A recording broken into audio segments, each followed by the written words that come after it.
At dahil ilang araw nang nag-uulan, magluto naman tayo ulit ng may sabaw. Ayan, nilaga naman ang ating putahe ngayon.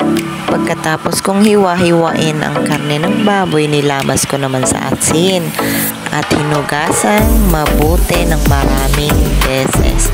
Siyempre, para sa ating kalusugan. At ayan nga, ilalagan na muna natin siya gamit tayo ng pressure cooker.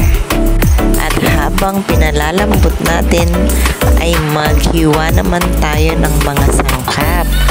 Ito ang mais at isunod natin dyan ay ang saging,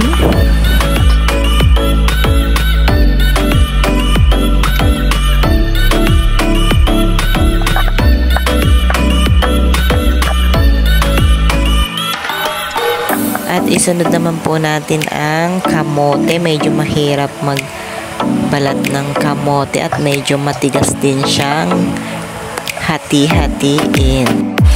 Isunod naman natin ang sibuyas.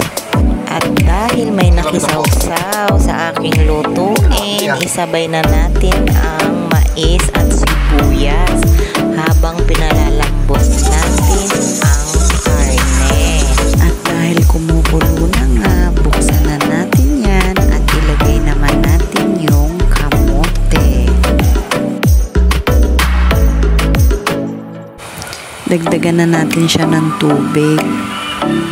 Dahil maliit lang yung ating pressure cooker, mamuno-muno yung kanyang tubig. At ayan nga, kumukulo na. Lagyan na natin ng pangpalasa, asin at paminta. Isunod na rin natin ang pechay bagyo.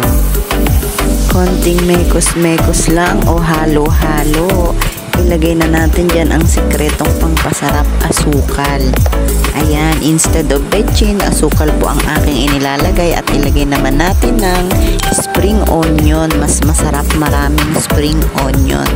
Para sa mga sipon, pantanggal ng sipon ang spring onion. O, diba? Healthy tips naman ang ating nalaman.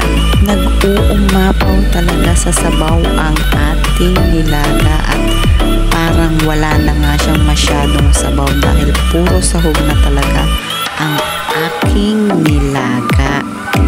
Atin na ngang husgahan kung anong lasa ng nilaga. Sarap.